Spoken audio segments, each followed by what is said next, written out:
Observa el día del Shabbat para santificarlo, como te ha mandado ya tu Elohim.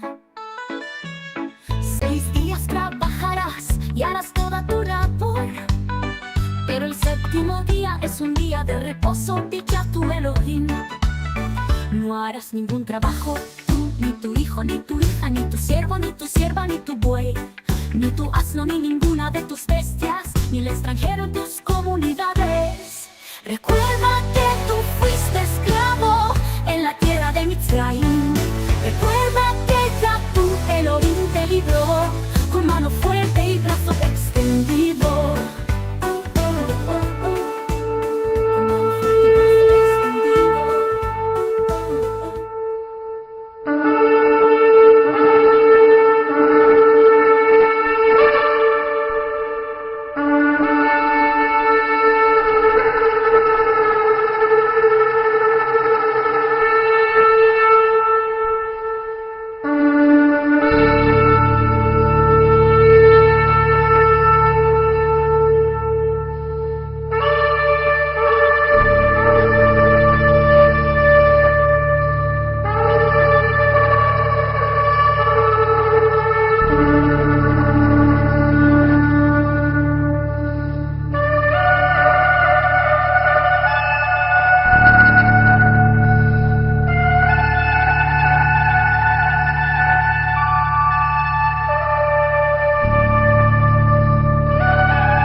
Shalom. En este día tan especial que el Todopoderoso de Israel comparte con su pueblo, recordamos su palabra en el libro de Éxodo, capítulo 20, verso 8 al 11, donde nos dice lo siguiente: Recuerda el Shabbat para santificarlo. 6 días trabajarás y harás toda tu obra, pero el séptimo día es un día de reposo para el Todopoderoso tu Elohim. No hagas ningún trabajo, tú, ni tu hijo, ni tu hija, ni tu siervo, ni tu sierva, ni tu bestia, ni el extranjero que está dentro de tus puertas. Porque en 6 días hizo el Todopoderoso el cielo y la tierra, el mar y todo lo que hay en ellos, y reposó en el séptimo día.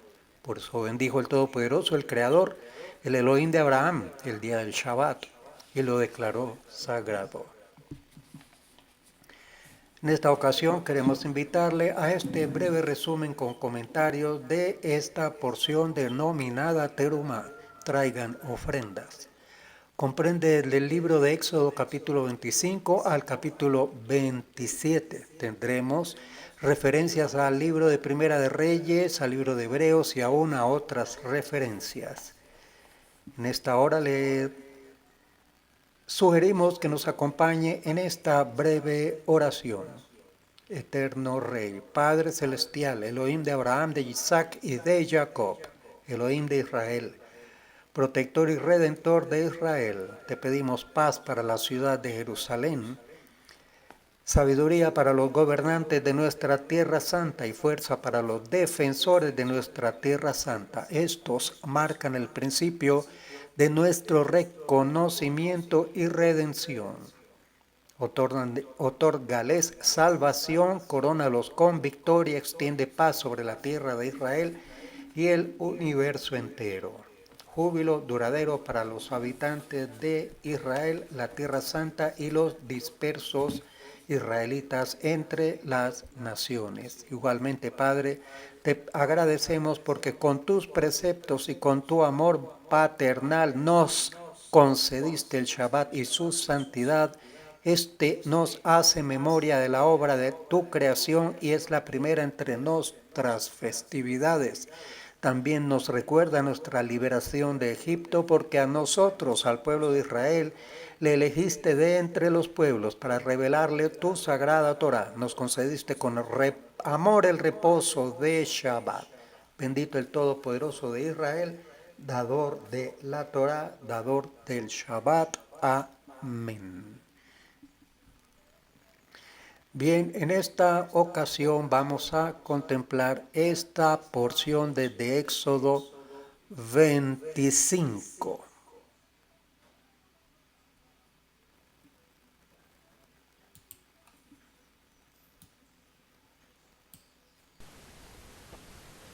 Baruch hu Adonai Havorach.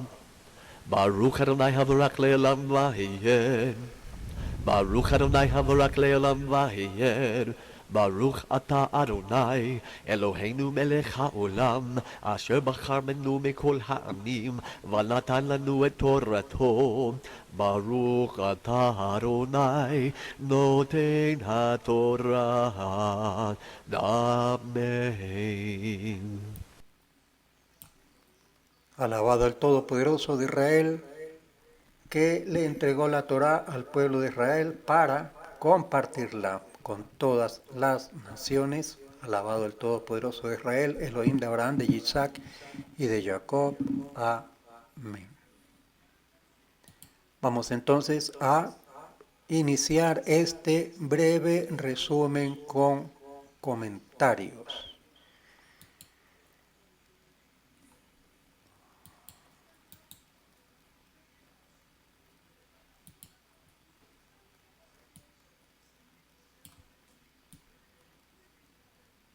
Tenemos entonces esta porción desde Éxodo 25, verso 1 a Éxodo 27, verso 19. Tenemos en pantalla el verso 2 que nos dice lo siguiente.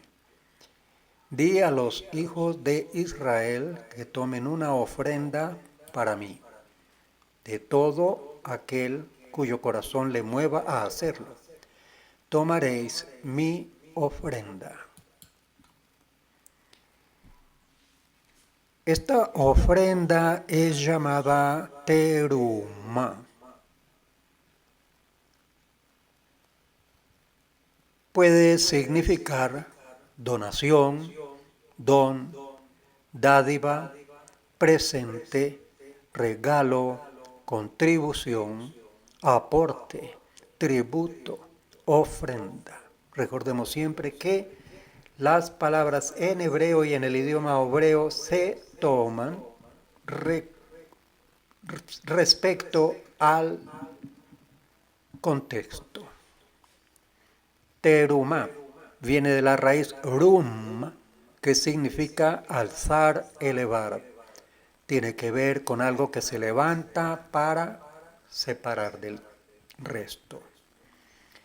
Se puede entender como una porción separada que se eleva como ofrenda para un uso sagrado.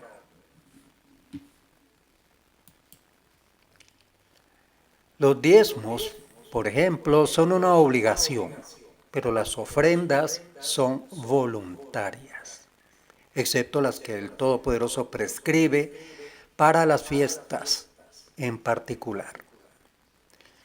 Por eso, solo los que tienen un corazón alegre pueden dar a esta obra de la construcción de la tienda de reunión. De esa manera, la tienda de reunión es una extensión de los corazones del pueblo. El Todopoderoso desea morar en esos corazones. Recuerde 2 de Corintios 9, verso 7.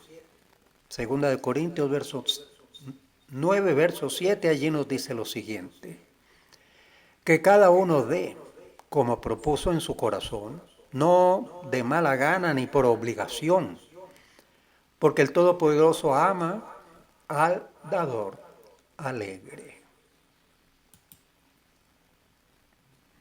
Recordemos también en 2 de Corintios 6, 16 al 18, donde nos dice lo siguiente: ¿o qué acuerdo tiene el templo de Elohim con los ídolos?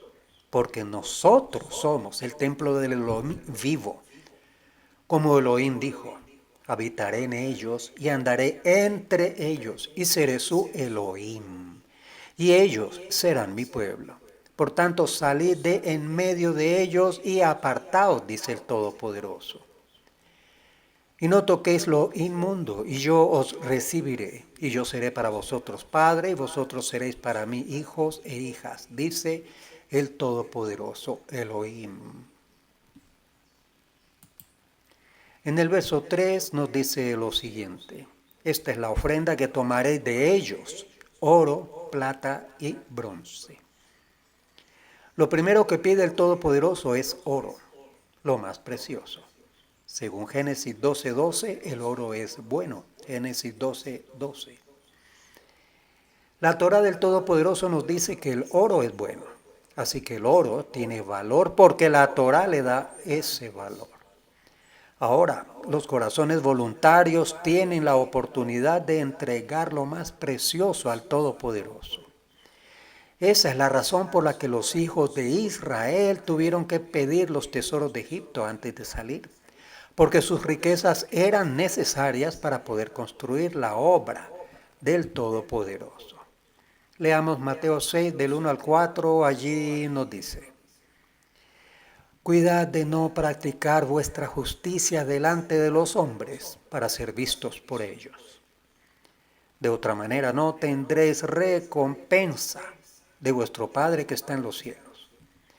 Por esto, cuando des limosna, no toques trompeta delante de ti, como hacen los hipócritas en las sinagogas y en las calles, para ser alabados por los hombres.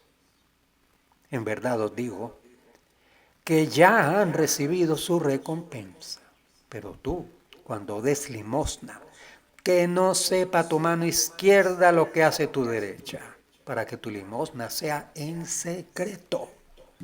Y tu Padre que ve en lo secreto te recompensará. La ofrenda por la obra del Todopoderoso no se da en secreto. ¿Cómo entonces se va a entender la palabra del Mesías en Mateo 6 del 1 al 4? En primer lugar, hay que extender la palabra justicia en este texto.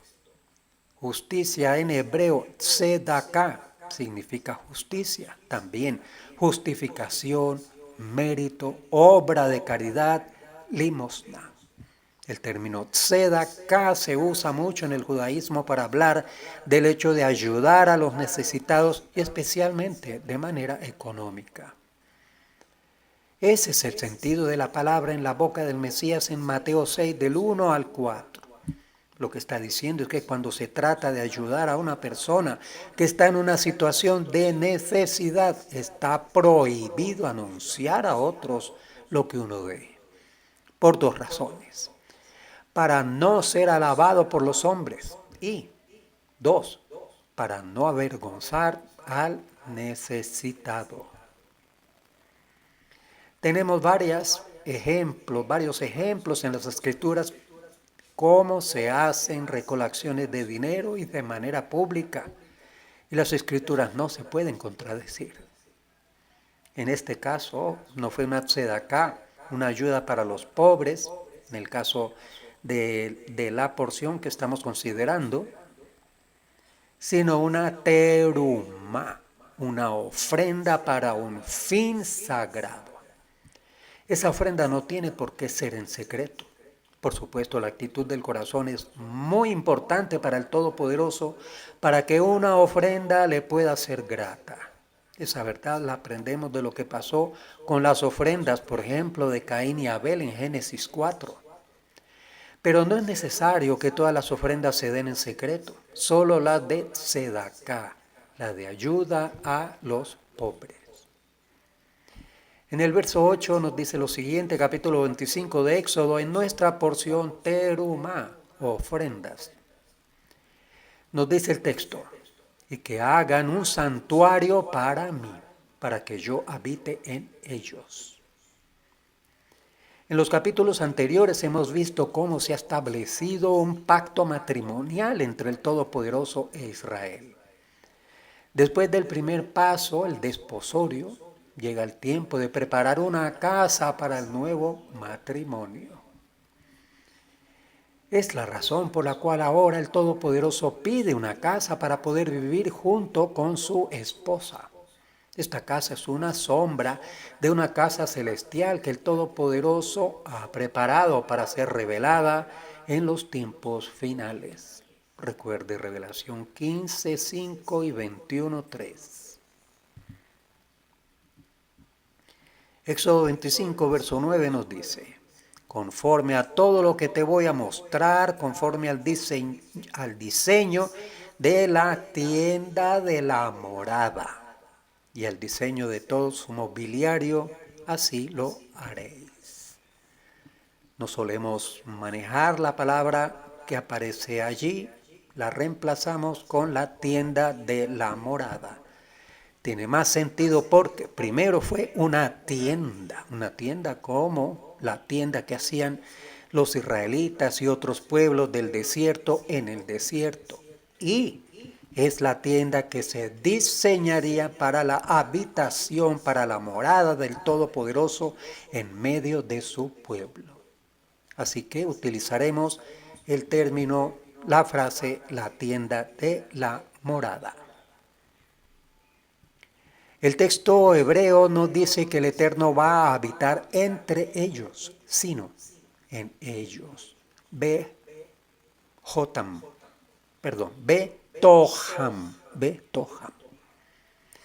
Lo más lógico hubiera sido decir, y yo residiré en él, o yo moraré en él, o en ella, en la tienda. Pero aquí está diciendo que va a morar dentro del pueblo de Israel, por eso tendrán que hacerle un santuario.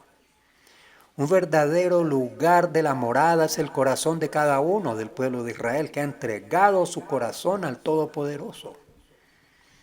Esto nos enseña que la presencia divina residía en el Mishkan, la morada, la tienda de la morada, por causa de los israelitas. Ellos eran el verdadero santuario de la tienda, de la morada. Verso 8 allí nos dice, y que hagan un santuario para mí para que yo habite en ellos. La tienda de la morada del desierto es una figura de varias cosas. Se puede entender como un reflejo del mismo universo. Hay varias palabras idénticas en este relato que nos conectan con el relato de la creación. Moshe tuvo que estar durante 6 días en la nube antes de ser llamado desde el interior en el séptimo día, lo cual conecta esta obra con la creación, la cual fue hecha durante 6 días, como nos cuenta Éxodo 24, 16. Así que podemos comparar la tienda de reunión con el universo y también con un santuario celestial, como lo vemos en el libro de Hebreos capítulos 8 y 9, con el cuerpo del Mesías, como lo vemos en Juan 1 y Juan 2. También podemos comparar el Mishkan con el cuerpo del creyente, como lo encontramos en 1 Corintios 6, 19. También podemos comparar el Mishkan con la Keilah, la congregación, la comunidad del Mesías. Eso lo encontramos en 1 de Pedro 2, 1 de Corintios 3, 2 de Corintios 6. En todos estos está morando la presencia del Todopoderoso de una manera más o menos poderosa.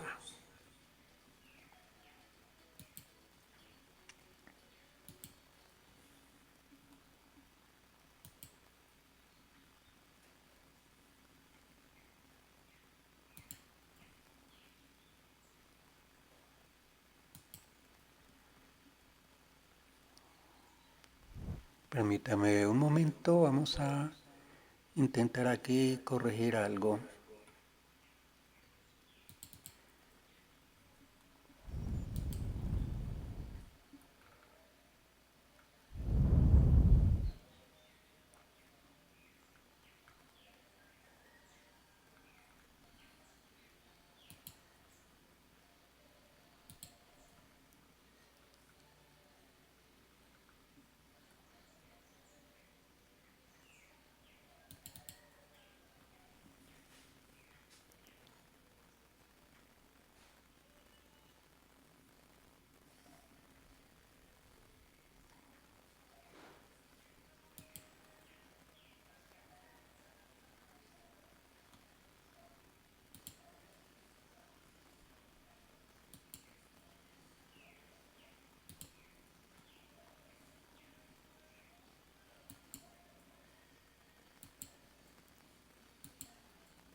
Bueno, vamos a seguir con esta versión, que habíamos hecho una corrección, pero no la pudimos organizar. Bueno, vamos a Éxodo 25, verso 10, allí nos dice lo siguiente.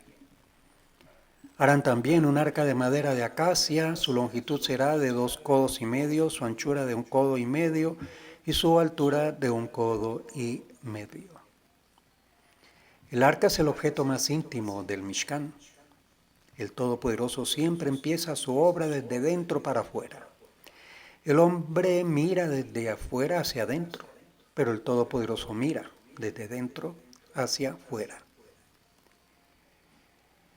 Un profeta del Todopoderoso aprende a ver cómo el Todopoderoso ve las cosas desde dentro. Un profeta puede ver los corazones de los hombres. Recuerde el versículo de Juan 2, 24, 25. Juan 2, 24, 25, allí nos dice lo siguiente.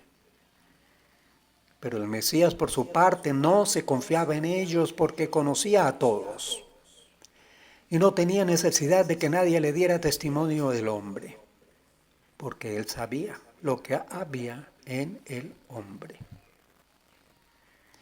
Y en Hechos 8, 23 vemos lo siguiente. Porque veo que estás en hiel de amargura y en cadena de iniquidad. Cuando el Todopoderoso trata con un ser humano, lo hace desde adentro hacia afuera. El problema de muchos es que intentan quitarse los malos frutos, las malas obras de su vida, pero no tratan con la raíz, que es la causa que produce esos malos frutos. Podemos estar toda la vida intentando mejorar nuestras acciones y nuestras palabras, pero no vamos a tener éxito al menos que vayamos al corazón, que es la causa de todas las malas obras, como dice en Marcos 7, 21 al 22. Marcos 7, 21 al 22. Y nos dice 2 Corintios 5, 12 lo siguiente. No nos recomendamos otra vez a vosotros, sino que os damos oportunidad de estar orgullosos de nosotros, para que tengáis respuesta para los que se jactan en las apariencias y no en el corazón. Marcos 7, 21 al 22 que mencionábamos nos dice lo siguiente, también leeremos Hebreos 9 al 11. Nos dice allí Marcos, porque de adentro, del corazón de los hombres, salen los malos pensamientos, fornicaciones, robos, homicidios, adulterios, avaricias, maldades, engaños, sensualidad, envidia, calumnia, orgullo e insensatez. Todas estas maldades de adentro salen y contaminan al hombre. Y en Hebreos 9:11 nos dice, pero cuando el Mesías apareció como sumo sacerdote de los bienes futuros, a través de una mayor y más perfecta tienda de la morada, no hecha con manos, es decir, no de esta creación. Cuando hay conflictos hay que ir a la causa, a la raíz, y no intentar de cambiar las consecuencias. No tratemos de cambiar las consecuencias, sino las causas que producen esas consecuencias. Y veremos cambios sustanciales. Las medidas del arca terrenal tienen medios codos. ¿Cómo es que el Todopoderoso manda construir algo que sea por medidas medias? 2,5 es la mitad de 5. 1,5 es la mitad de 3. Esto nos enseña que la tienda de la morada terrenal no es perfecta, sino una copia de la tienda de la morada celestial, mayor y más perfecta. Éxodo 25, verso 11 nos dice lo siguiente.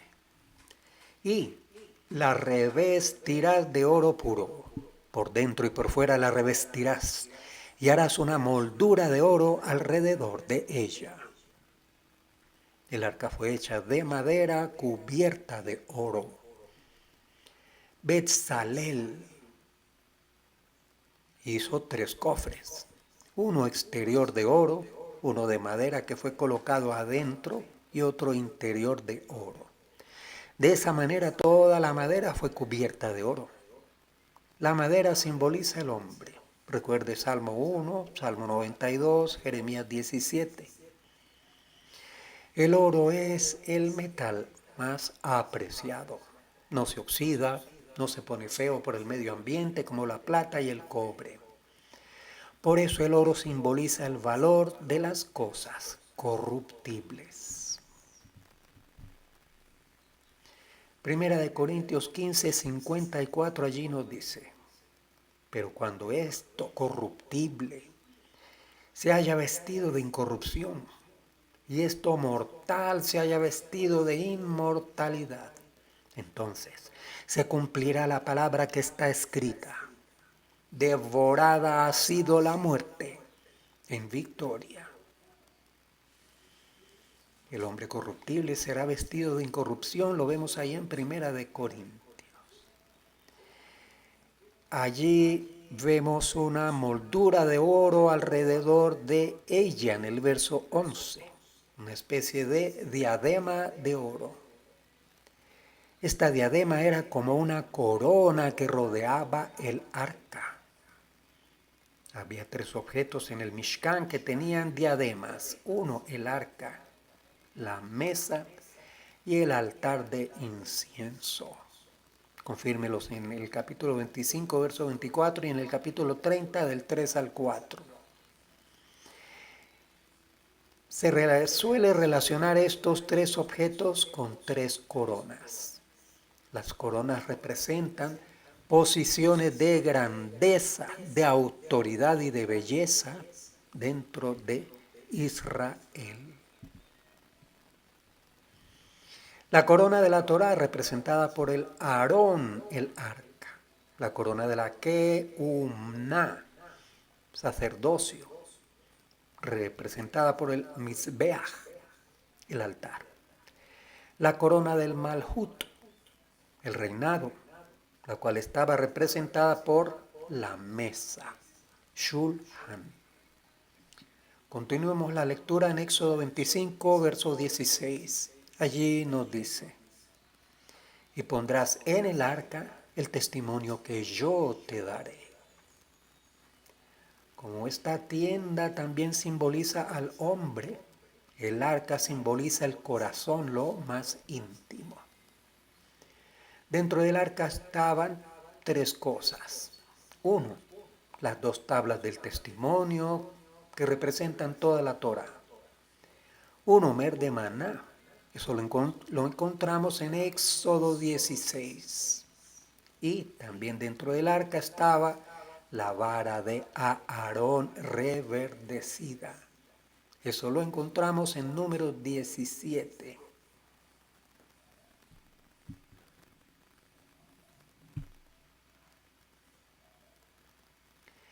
Nos dice la nota: el testimonio es el nombre que el Todopoderoso ha puesto sobre las 2 tablas de piedra que fueron colocadas en el arca.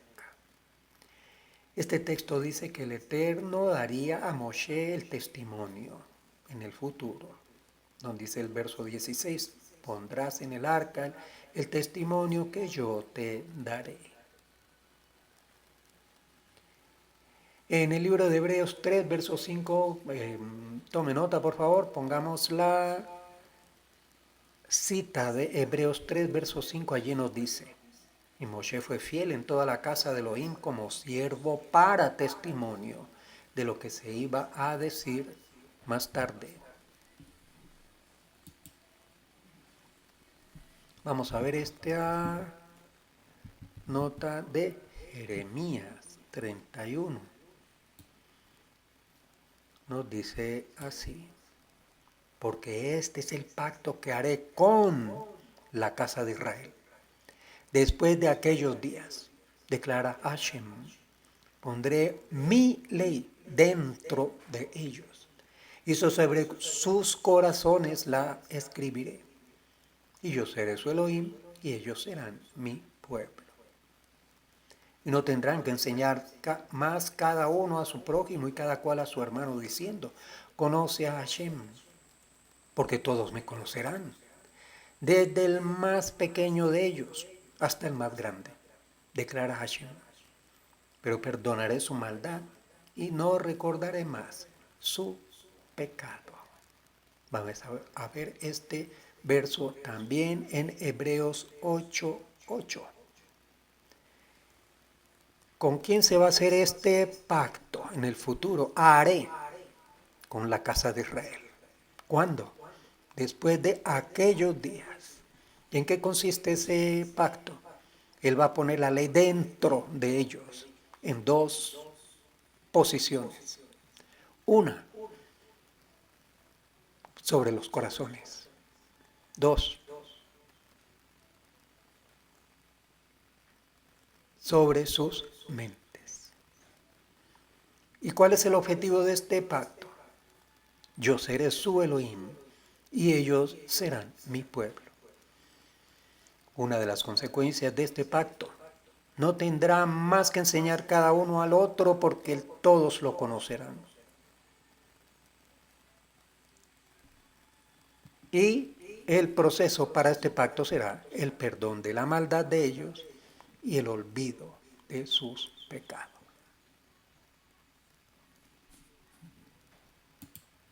Segunda de Corintios 13:5 nos dice: poneos a prueba para ver si estáis en la fe.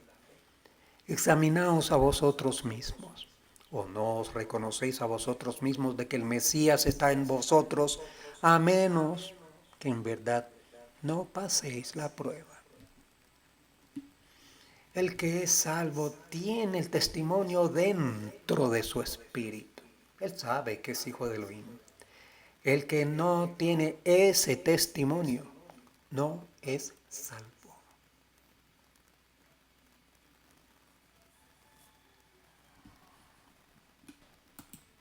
Y Romanos 8:14 allí nos dice: porque todos los que sois guiados por el Espíritu de Elohim, los tales son hijos de Elohim.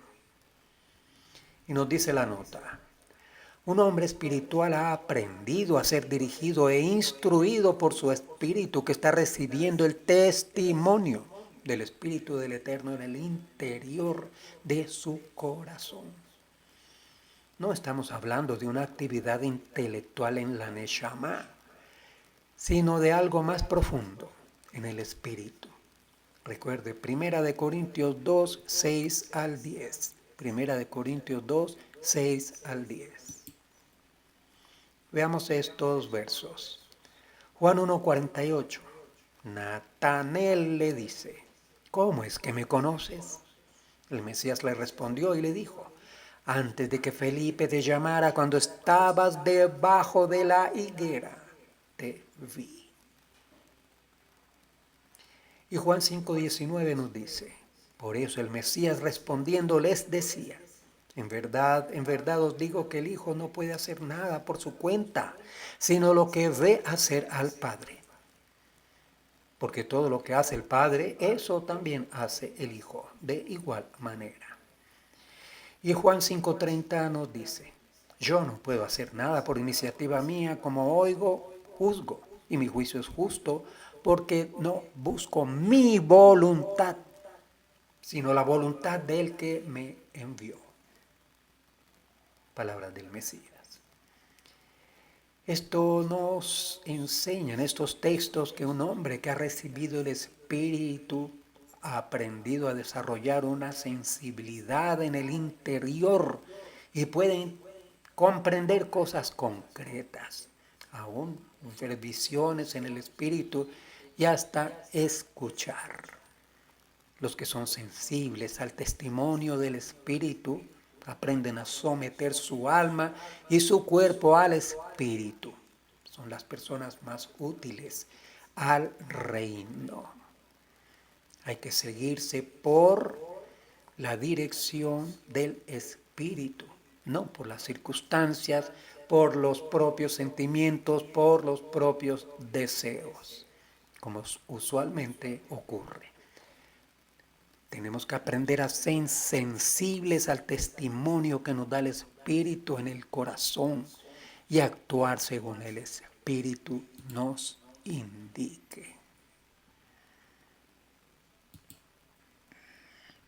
Uno de los problemas más críticos en el hombre es que hemos sustituido la guía del Espíritu del Todopoderoso por los razonamientos propios, por los propios deseos, por nuestras propias creencias, inquietudes y expectativas. El alma ha tomado el control sobre la vida del hombre y el espíritu de Job no puede entonces dirigir. El espíritu del hombre es como el capitán de una nave, el alma es como el piloto. Medite usted en esta comparación. Vamos a Gálatas 5, 16, 18 y 25. Digo pues, andad en el Espíritu y no cumpliréis el deseo de la carne.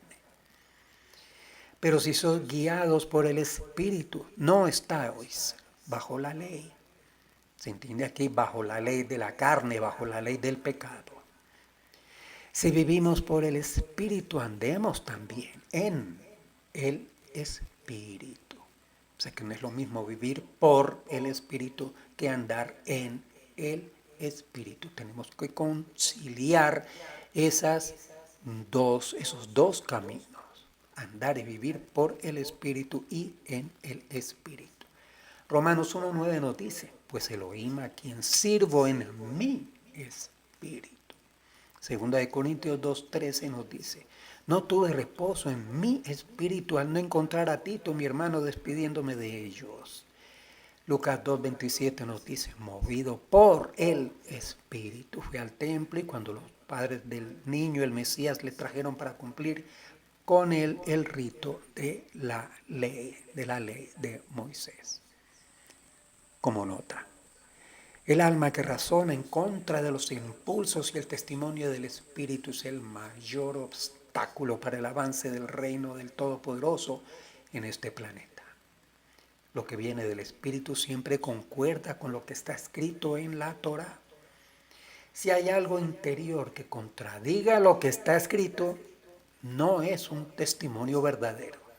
El testimonio son las 2 tablas de la Torá que resumen a toda la escritura inspirada por el Espíritu del Todopoderoso, desde el libro de Génesis hasta el libro de Revelación.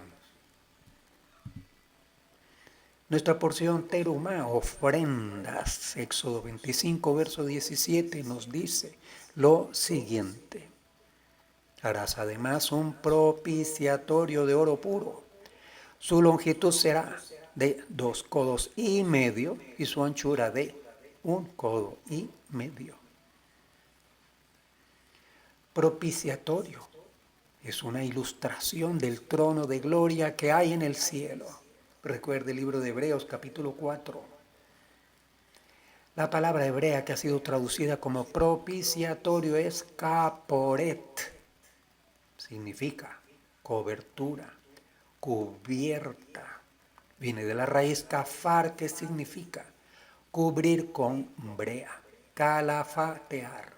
También perdonar, absolver, compensar y expiar. Es la misma raíz que hay en la palabra para Yom Kippur.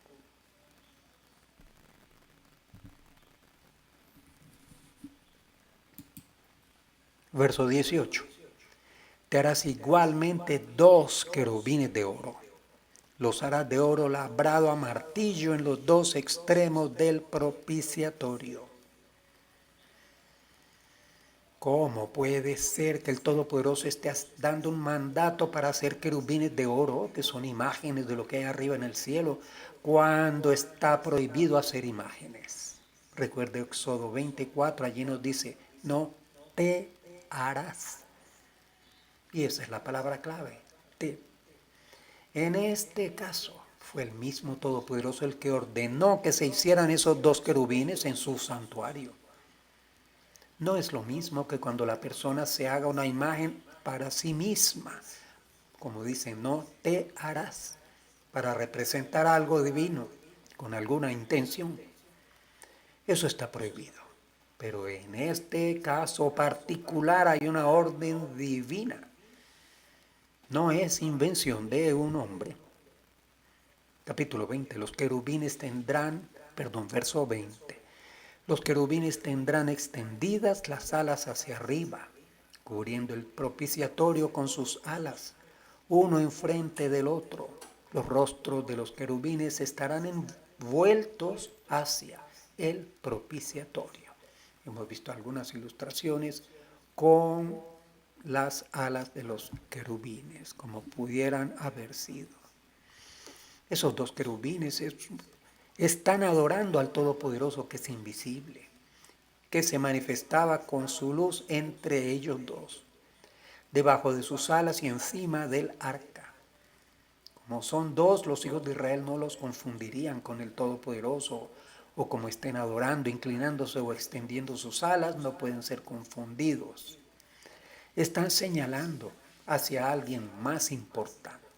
Los dos querubines nos hablan de la importancia de la unidad entre los hermanos junto al trono del Todopoderoso.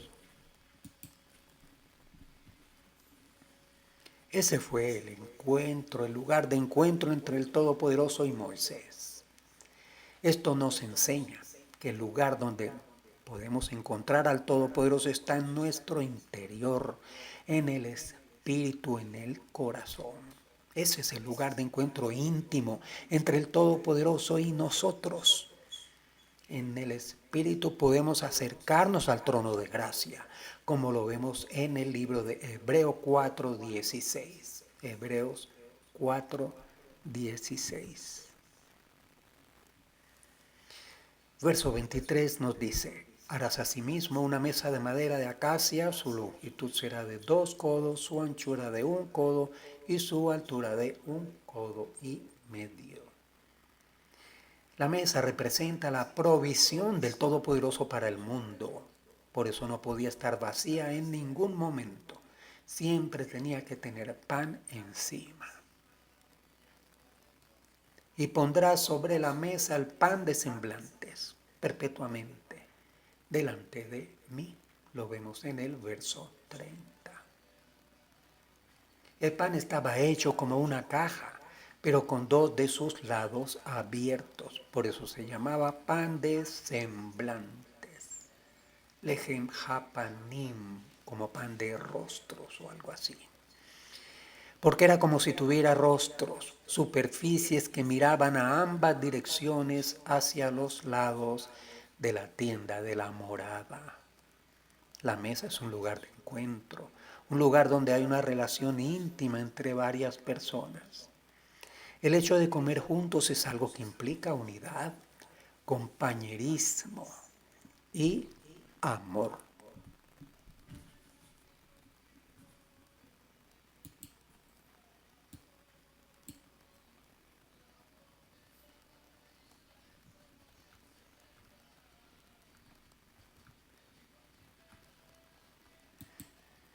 Vamos a Revelación 3, verso 20 y unas notas. Nos dice 3:20 lo siguiente: y aquí yo estoy a la puerta y llamo.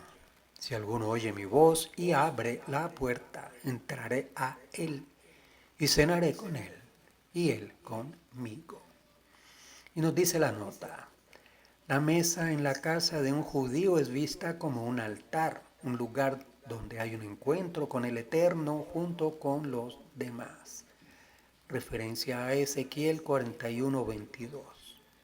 Antes de partir el pan se hace netilat yadayim, significa lavado de manos, con el fin de presentarse ante el Todopoderoso con las manos ritualmente limpias. Como dice el Salmo 24, 3 al 4 nos dice: ¿quién subirá al monte de Hashem?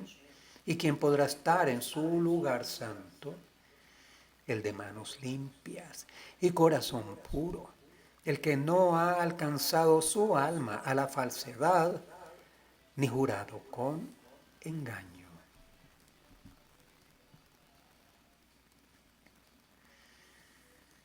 El lavado de manos antes de comer pan se hace recordando el servicio de los sacerdotes en el templo. Recuerde Éxodo 30, verso 19.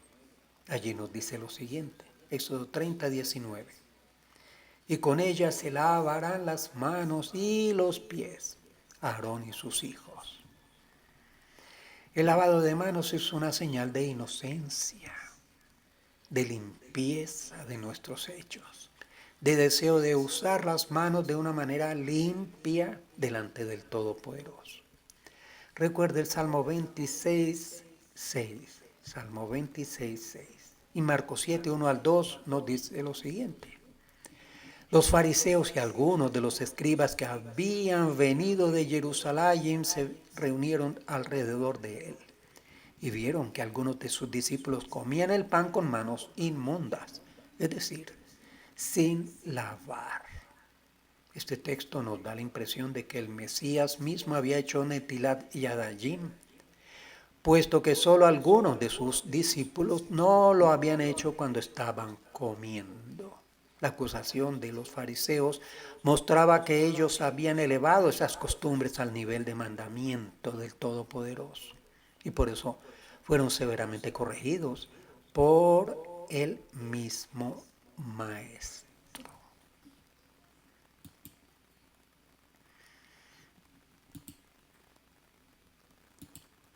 Vamos a continuar con nuestra porción. Verso 31 nos dice: harás además un candelabro de oro puro. El candelabro, su base y su caña han de hacerse labrados a martillo. Sus cálices, sus botones y sus flores serán hechos de él. Candelabro en hebreo es la palabra menorá. Simbolizan la Torá. También simboliza al Espíritu. La Torá lo podemos encontrar en el Salmo 119. Allí nos dice: lámpara es a mis pies tu palabra y luz para mi camino. Y en Proverbios 6:23 nos dice: porque el mandamiento es lámpara y la instrucción luz, y camino de vida las reprensiones de la instrucción. Acompáñenos a Isaías 11, verso 2. Isaías 11, verso 2. Allí dice: reposará sobre él el espíritu de Hashem, espíritu de sabiduría, inteligencia, consejo, poder, conocimiento, temor de Elohim. Éxodo 26, verso 1 nos dice: harás el techo de la tienda de la morada de 10 cortinas de lino trenzado, lana azul, lana púrpura, lana carmesí, con querubines de labor de diseñador, lo harás. En cada hilo había 4 fibras, una de lino y 3 de lana. En cada hilo era sextuple, trenzado con 6 hebras. 4 fibras fueron trenzadas juntas y así se formaban 24 hebras por hilo. Los querubines fueron tejidos en la tela. 6. Harás también 50 broches de oro y con los broches unirás las cortinas una a la otra, de manera que la tienda de reunión sea una unidad. La unidad es muy importante para el Todopoderoso. Esta construcción nos enseña que hace falta unirse para poder ser un templo para el Todopoderoso. Síganos a la lectura, por favor, de Juan 17, 22 al 23. Nos dice: la gloria que me diste les he dado, para que sean uno, así como nosotros somos uno. Yo en ellos y tú en mí, para que sean perfeccionados en unidad, para que el mundo sepa que tú me enviaste y que los amaste, tal como me has amado a mí. Qué importante este verso de Juan 17 para que comprendamos la altísima calidad de esa relación entre el Todopoderoso y su Hijo, y entre su Hijo y cada uno de los integrantes de la comunidad. Estas tres entidades terminan formando una unidad, una Ejad. Habría que ver dentro de la parte humana cómo tiene que estar cada uno de estos integrantes, en qué estado espiritual, para poder estar en unidad con el Mesías, que a su vez está en unidad con el Todopoderoso. De manera que es un tema muy serio, el tema de la salvación, la Ejad, la unidad, la perfección espiritual de cada uno. Otro texto en 1 Corintios 1:10, vamos a buscarlo. 1 Corintios 1:10. Allí nos dice: os ruego, hermanos, por el nombre de nuestro Mesías, que todos os pongáis de acuerdo, que no haya divisiones entre vosotros, sino que estéis enteramente unidos en un mismo sentir y en un mismo parecer. También solemos tomar estos versos como que muy a la ligera. ¿Qué nos está diciendo aquí el Mesías? Para que haya una unidad, para que no haya divisiones, que la puede haber, que es necesario que estemos unidos en el mismo sentir y en el mismo parecer. Pero ¿cómo podemos estar en el mismo parecer si uno dice una cosa y el otro dice otra, y aquel dice una tercera y el otro dice una cuarta, y hay multitud de opiniones acerca de un mismo tema? ¿Habrá unidad en ese sentido?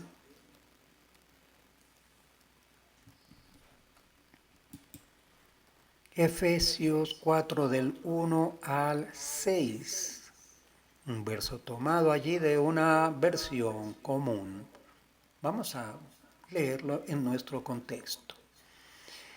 Nos dice Efesios 4, 1 al 6, nos dice: yo pues, prisionero del Adón, os ruego que viváis de una manera digna de la vocación con la que habéis sido llamados, con toda humildad y mansedumbre, con paciencia, soportándoos unos a otros en amor, esforzándoos para preservar la unidad del Espíritu en el vínculo de la paz. Hay un solo cuerpo y un solo Espíritu, así como también vosotros fuisteis llamados en una misma esperanza de vuestra vocación. Un solo Adón, una sola fe, una sola Tevilá, un solo Elohim y Padre de todos, que está sobre todos, por todos y en todos. Otro texto muy profundo para meditar, para reflexionar y para escudriñar palabra por palabra, para recibir grande ilustración. Efesios, el escritor de Efesios se declara prisionero del Adón. Verdaderamente ser prisionero es como ser esclavo. Normalmente no es una situación que cualquiera quisiera estar de esclavo o de prisionero, pero ser prisionero del Adón es otra clase de prisión, es otra clase de esclavitud. Es la esclavitud del amor, la esclavitud de la verdad, de la paz que nos da el Adón. ¿Qué pide el autor de Efesios? Que aquellos que habéis sido llamados. Aquí hay una frase también en la cual hay que reflexionar. ¿Quiénes han sido llamados? ¿Cómo puede usted saber que ha sido llamado? Lo vimos hace unos instantes acerca de que el Espíritu habla. ¿Cómo podemos saber que hemos sido llamados? Hay una actitud con respecto a esto, es la humildad y la mansedumbre. Alguien que ha sido llamado no puede ser alguien contrario a ser humilde, alguien que es orgulloso, alguien que es violento, alguien que no tiene mansedumbre, alguien que no tiene paciencia, que pierde la paciencia por cualquier detalle, alguien que no soporta a los demás porque no están de acuerdo, porque no quieren hacer esto, porque no quieren creer esto, porque hacen muchas preguntas, porque discuten, aún sin razón. Eso rompe la unidad dentro de la comunidad.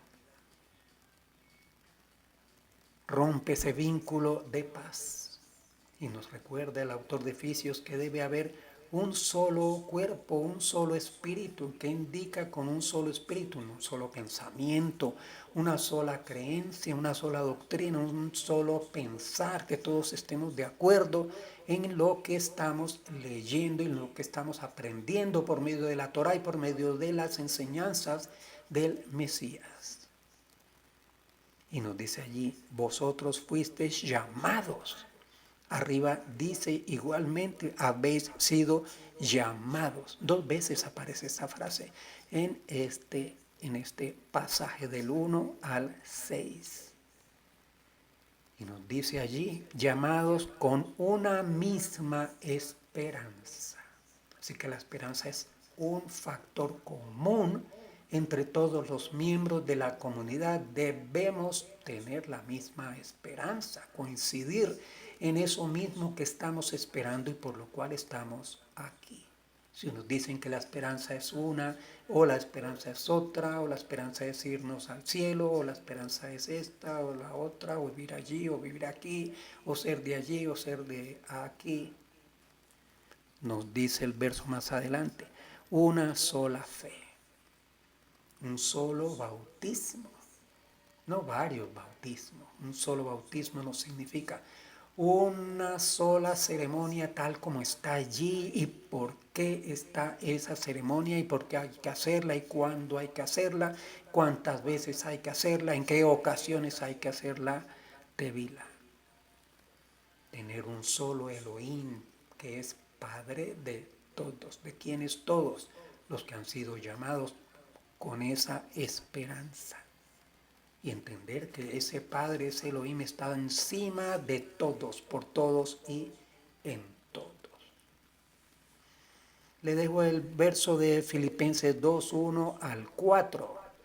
Filipenses 2:1 al 4, más o menos acerca de un tema similar. Ahora bien, seguimos en el tema en Colosenses 3:12 al 15. Colosenses 3:12 al 15. Allí nos dice, entonces, como escogidos de Elohim, santos y amados. Quedémonos en esa frase para comentar un poco. Como escogidos de Elohim, lo habíamos visto allí en el verso anterior, habéis sido llamados 2 veces en el pasaje de Efesios que vimos, ahora en Colosenses, escogidos de Elohim. El Todopoderoso ya los tiene escogidos, porque los llamó. También hay otros versos acerca del llamado y todo ese proceso a partir del llamado. Escogidos de Elohim, y dice santos. Así que tiene que conformarse una comunidad santa y sin mancha. Cualquiera dice que se siente salvo y tal, pero ¿cómo se hace para ser santo, para estar apartado, entregado al Todopoderoso, sin mancha, para conformar esa quejilá, sin mancha que va a ser cosechada al final de los tiempos por el Mesías? Y hay unas actividades y actitudes y sentimientos y posiciones allí, revestidos de tierna compasión.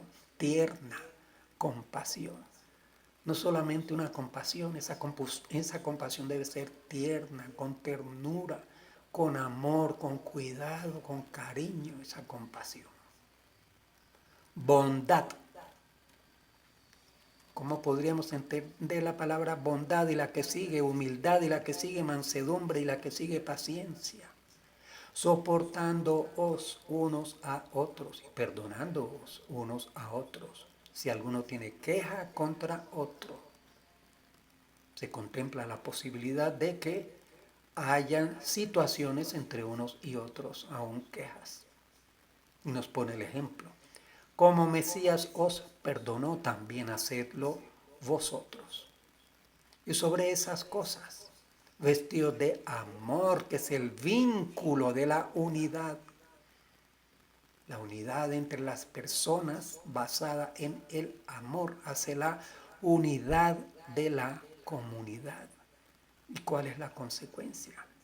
Que la paz del Mesías reinará en vuestros corazones, a la cual en verdad fuisteis llamados.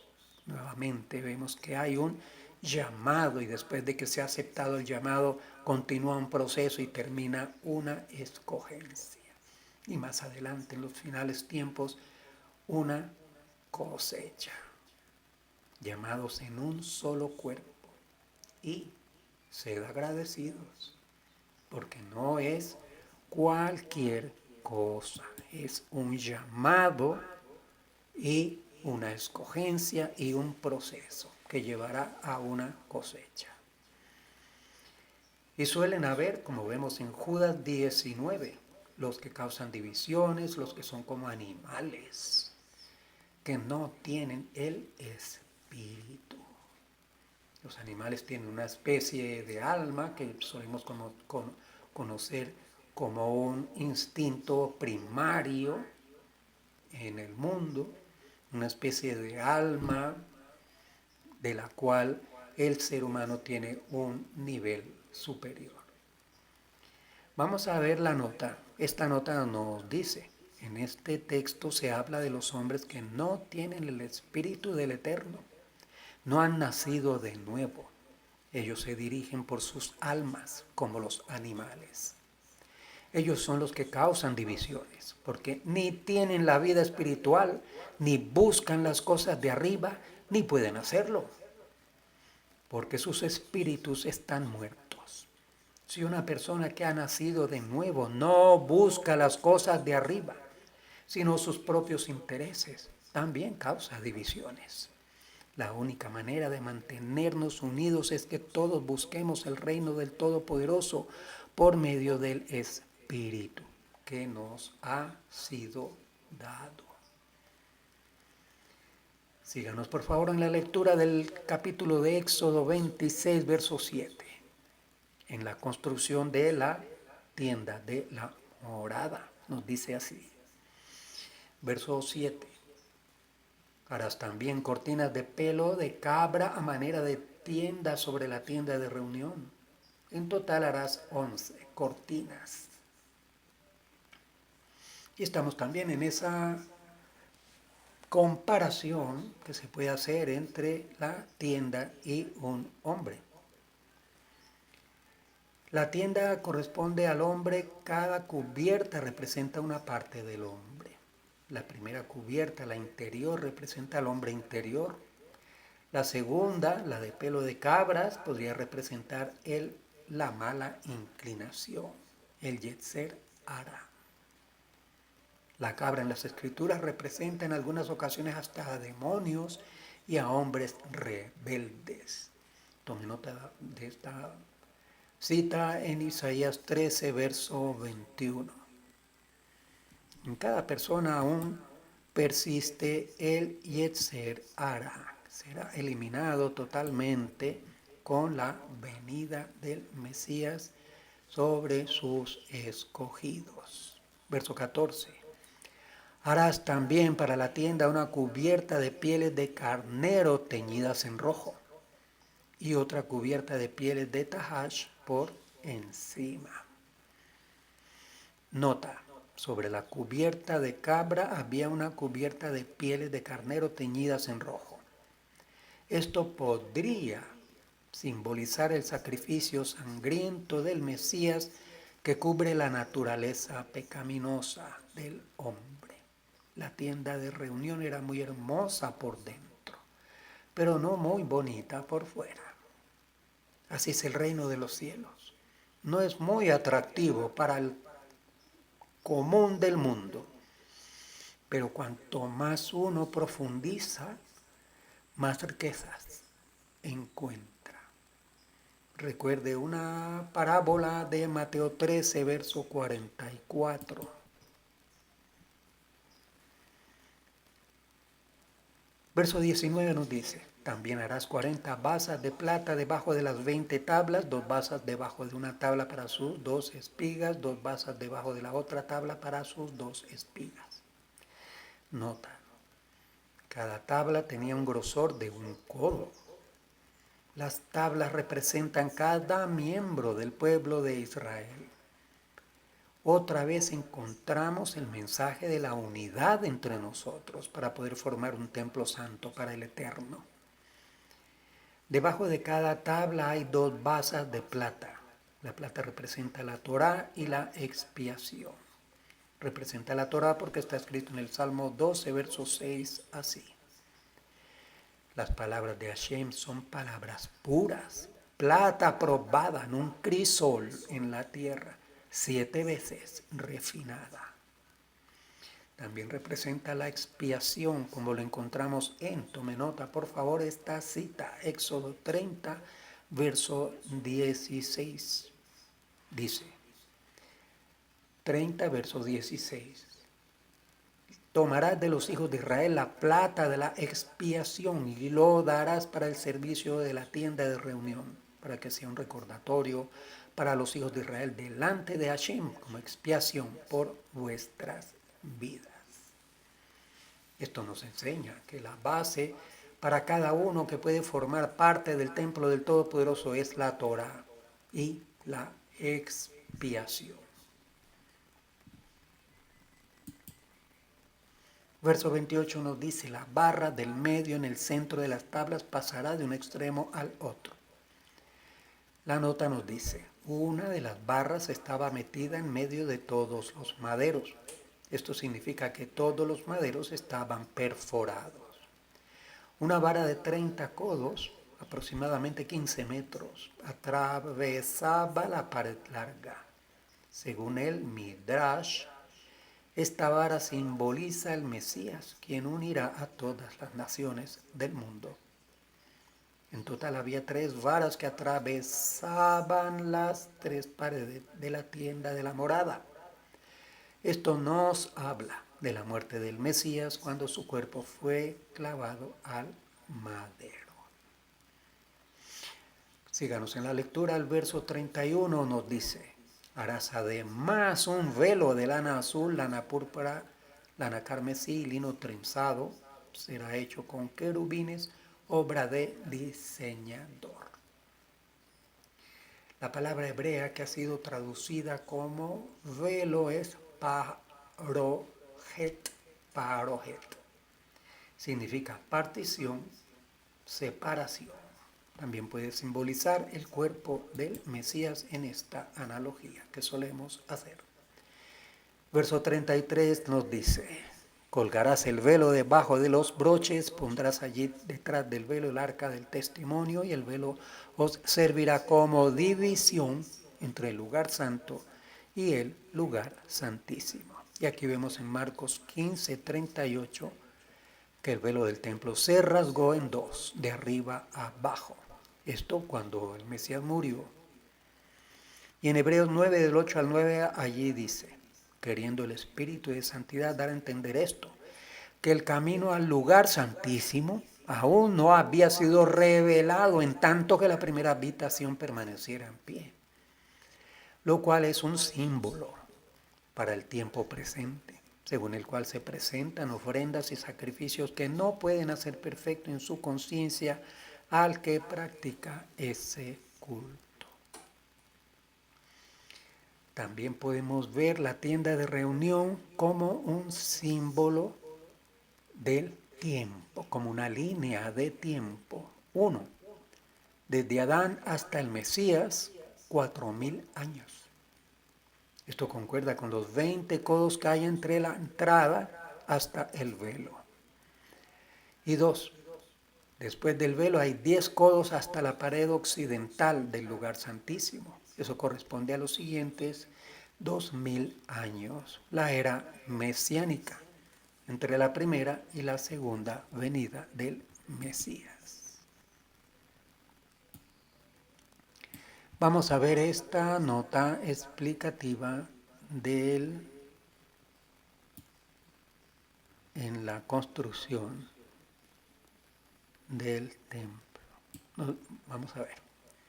El altar, la mesa y el candelabro estaban corridos 10 codos hacia el interior desde la entrada en el lugar santo. Si esto es símbolo del tiempo, significa que cada tabla de un codo simboliza 300 años de historia humana. 600 entre 20 da 300. Cada codo corresponde a 200 años de historia. El altar de incienso estaba a 10 codos desde la entrada, lo cual corresponde a 2.000 años de historia humana. 2.000 años después de Adán vivió a Abraham, que ató a su hijo Isaac sobre un altar, lo cual fue un sacrificio, no de un cuerpo, sino un sacrificio espiritual simbolizado por el incienso. Los otros dos objetos, la mesa y el candelabro, podrían haber estado colocados en el lugar que corresponde al tiempo de la vida del rey David y su hijo Shlomo, que edifició el primer templo, donde había 10 candelabros y 10 mesas, que edificó el primer templo. Con la muerte del Mesías, el hombre tiene un nuevo acceso al árbol de la vida. Revelación 2, 7, 22, 2, 14 y 19. Allí dice, el que tiene oído oiga lo que el Espíritu dice a las congregaciones. Al vencedor le daré a comer del árbol de la vida que está en el paraíso de Elohim, en medio de la calle de la ciudad, y a cada lado del río estaba el árbol de la vida. Produce 12 clases de fruto, dando su fruto cada mes. Y las hojas del árbol eran para sanidad de las naciones. Dichosos los que lavan sus vestiduras para tener derecho al árbol de la vida y para entrar por las puertas a la ciudad. Si alguno quita de las palabras del libro de esta profecía, Elohim quitará su parte del árbol de la vida y de la ciudad. Bien, seguimos con la descripción de esta construcción de la tienda de la morada. En el verso 36 allí nos dice, harás una pantalla para la entrada de la tienda de lana azul, lana púrpura, lana camesil y un tensado de labor de recamador. Pasamos al capítulo 27, verso 1 y vamos al texto. Dice, harás también el altar de madera de acacia, de 5 codos de longitud, 5 codos de anchura. El altar será cuadrado y de 3 codos su altura. Nota, el atrio simboliza el cuerpo humano, el lugar santo simboliza el alma humana y el lugar santísimo simboliza el espíritu humano. En los 3 lugares hay fuego y luz. En el atrio está el fuego del altar de cobre. En el lugar santo hay luz y fuego del candelabro y el altar de oro. Y en el lugar santísimo está la Shejina, la presencia del Eterno, dando luz y fuego espiritual. En los 3 lugares también hay comida. En el atrio hay carne, vino y pan. En el lugar santo hay pan y vino. En el lugar santísimo está el maná. Esto nos enseña que no solo el cuerpo necesita comer, también el alma y el espíritu del hombre necesitan alimento. La comida para el espíritu es la Torá, simbolizada por las tablas del testimonio. Deuteronomio 8:3 nos dice: y te humilló y te dejó tener hambre y te alimentó con el maná que no conocías, ni tus padres habían conocido, para hacerte entender que el hombre no solo vive de pan, sino que vive de todo lo que procede de la boca de Hashem. Capítulo 27, verso 2 nos dice: y harás cuernos en sus 4 esquinas, los cuernos serán de una misma pieza con el altar y lo revestirá de cobre. En la escritura, el cobre y bronce simbolizan juicio, justicia y derecho. Pasemos al verso 16, síganos en la lectura. 27, verso 16. Y para la puerta del atrio una pantalla de 20 codos de lana azul, lana púrpura, lana carmesí, lino trenzado, labor de recamador, pilares serán 4 y las basas 4. En total 3 cortinas que produjeron 3 divisiones en el santuario. Cada cortina representan un nivel diferente de santidad. Vamos ahora al verso 18. Nos dice: la longitud del atrio será de 100 codos, la anchura de 50 por 50, la altura de 5, lino trenzado, y sus basas serán de cobre. El área del atrio, que estaba situada hacia el este, era cuadrada de 50 por 50 codos. Así que hemos visto aquí el mandato de la construcción de la tienda de la morada, prohibición de quitar varas de los anillos del arca y precepto de poner el pan de semblantes y el manejo del sahumerio, el ketoret.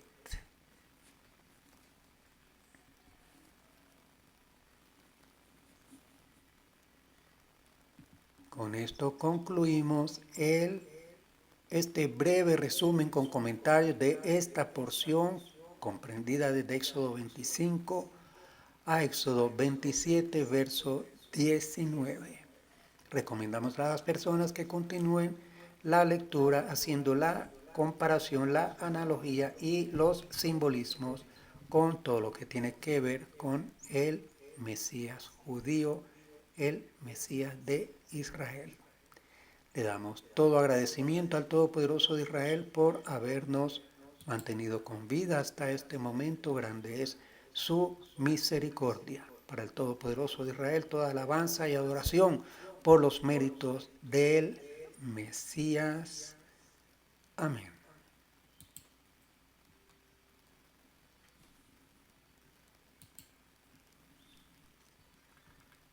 Adonai te guarde y bendiga, que extienda su amor y te muestre favor. Adonai te mire con agrado y te dé paz.